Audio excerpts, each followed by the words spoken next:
মামা কি করতেছেন?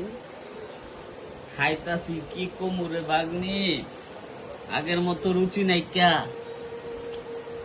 মানুষের নজর লাগাই দিছে, পেটটা টান্না গেছে। এখন কি করতেছেন? আগের মতো খাইতে পারতাছি না। আগে খাইতাম, আগে খুব খাইছি বাগনি, এখন খাইতে পারতাছি না, রুচি কমে গেছে গা। চিন্তা ভাবনা করছি হারবাল খামু, হারবাল খাইলে মুখে রুচি আসবো।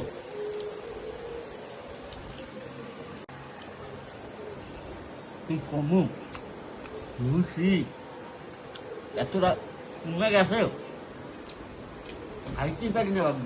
আপনি এত খান, এরপরও কোন আপনার নজর লাগছে? কই খাই, তুইও নজর লাগা, তুইও কও খাই, আমি খাইতে পারি। এই দিয়ে আপনি কতগুলা রাক্ষসের মতো খাইতে আছেন। এটা কোনো পথ হইল বাবু, এটা কোনো পথ হইল, রুচি নাই আগের মতো।